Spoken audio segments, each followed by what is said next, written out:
Welcome to my first actual video on this channel. Are you bored of modern FPS games and are a fan of the classic World War II FPSs? If so, then this video will be perfect for you. Today, I will be talking about Easy Red 2, released in 2020 by Corvo Studio for $9, with 4 DLCs and another coming very soon. It is available on PC, Xbox, PlayStation, and Switch. I first learned about Easy Red 2 when a YouTuber called SkyCaptain5 made a video for it when it released on Xbox in 2024. This convinced me to buy it, and I quickly fell in love with the game. So, what is Easy Red 2 anyways? Well, Easy Red 2 is a sandbox FPS that isn't like many other World War II shooters. It gives off the vibe of the early World War II shooters and revolves around squad gameplay, kind of like Enlisted or Brothers in Arms. Your average game consists of choosing either an attacking or defending side, and then picking a squad and a role in the squad, then defending or attacking. A basic but fun gameplay loop for casual gaming. One of my favorite aspects of Easy Red is the fact that it covers most of World War II, allowing you to fight all over and on many fronts instead of just focusing on the same stuff like every other game. The campaigns include China, which I've never seen covered in a World War II FPS before, early and late Ardennes, North Africa, the Pacific Islands, Italy, Greece, Normandy, and Stalingrad. Now, you probably have heard of some of these places in World War II, but most likely not all of these. As a person interested in history, but not really World War II, I had never heard about the Greek or Chinese fronts. One thing to know, though, is that not all of these come with the base game. As said earlier, the game is $9 and comes with 7 base campaigns, but if you want to experience the other places, you will need to buy the 4 separate DLCs, which are pretty cheap and come with a lot of new content each. Speaking of DLCs, a new one is coming very soon on the 15th called Blood on the Danube, which is set in late Hungary. Something I praise Easy Red for doing is constantly improving. Each new DLC is a huge step up, and they don't just add DLCs. They make new free campaigns as well, and constantly revamp parts of the game that need a fix, such as animations, weapons, and maps when they start to get outdated. The game looks and plays so much different than when I first got it, and each year is a huge improvement. Now, let's talk about all the unique mechanics in the game that I think show the love and care the devs have for this game. The first is a medical system, which allows you to pull wounded soldiers and heal them by choosing out of 3 medical tools to fix whatever problem they have. This system works for allies, but also for enemies, and when doing this, your enemies will surrender. There's also an inventory system, which lets you grab anything you want out of dead soldiers. So, if you fail to revive or purposely kill a wounded soldier, you can grab whatever you need from them. Another mechanic is the artillery calling. A squad leader or radio man, which can be you or the AI, will call for artillery. This can be smoke, armor piercing, or even just tank support. Then, the radio man has to send the coordinates by zooming out in the map and sending the right location. This means a squad needs to keep the radio man alive if they want to call in help. This is very unique, and I've never seen another game have a system like this. Speaking of squads, the way it works is kind of similar to Enlisted in a way, where you spawn with the specific squad, except you can't customize the squad or pick which ones you bring. What is available depends on the mission and what was available in real life. Then, when you pick between the infantry squads, airplane squads, or tank squads, you then pick a role. This is great because each soldier is different as they have their own abilities and weapons. You can be the squad leader, commanding and telling your squad where to go, or the machine gunner if you just want to have fun. And there's a medic and radio man, as we talked about before too. There are just so many roles to pick. Think of anything and you can probably do it. Want to be the tail gunner in an airplane or be part of the tank crew while the AI drives around? You can do that, although you can also control the tank from any seat if you would like. And that's the whole point of the game. You can change anything you want. You can change the numbers in a battle or the UI screen depending on if you want to know everything or if you want it to be gone and as realistic as possible, or just something in between. The whole game is just like this. And sorry, let me just rattle off some more mechanics in the game that I couldn't fit into the other explanations. You can change the distance of the gun, often changing the sights. You can resupply things like ammo, grenades, or bandages from boxes or from troops, depending on their class. You can eat food to help with your health. You can liberate allies if they have surrendered, and you can join other squads if your squad is killed off. You can repair your tank depending on the problem by getting out and fixing it. And I'm sure there are some more things I'm forgetting about, but you should get the point. There are so many mechanics that show the love put into this game. An aspect of the game overlooked is the multiplayer/co-op. While it is true the game is built for solo play, and that's why the multiplayer is just a copy of the solo mode, that doesn't mean it's not just as fun or even more fun at times. A big bonus is the fact that there's cross-play between all the platforms. Now personally though, I enjoy co-op. I can remember playing with just a couple of my friends and just chilling around and talking. So if you think the game sounds fun, trust me, it's even more fun with friends. The game also has a map and mission editor for people who are creative.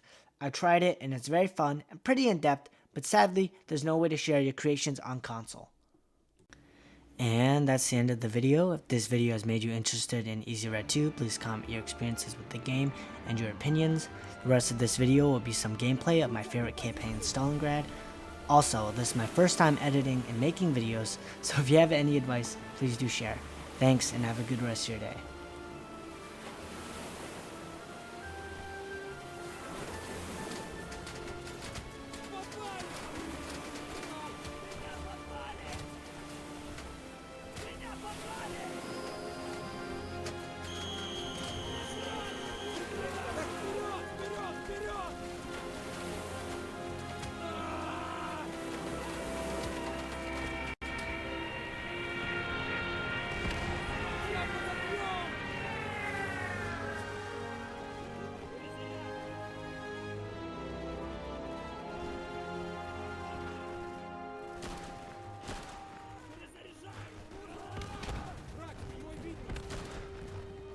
Граната пошла! Командование на себя!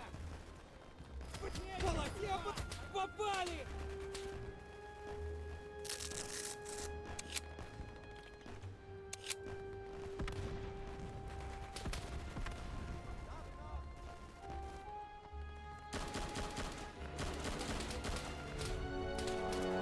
А мне нужен врач!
Вперед!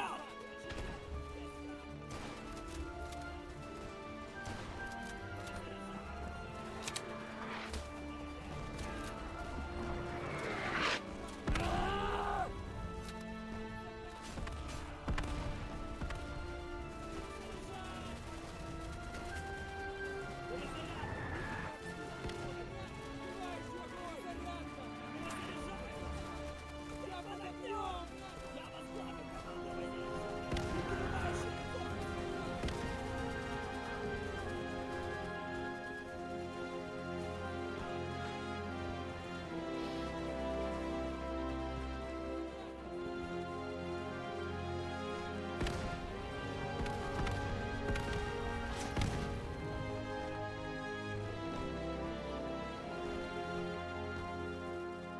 Граната!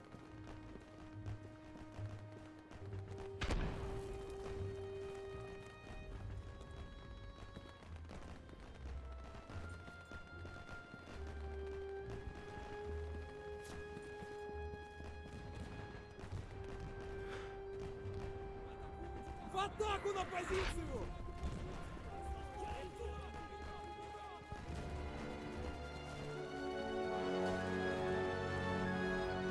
В атаку на позицию!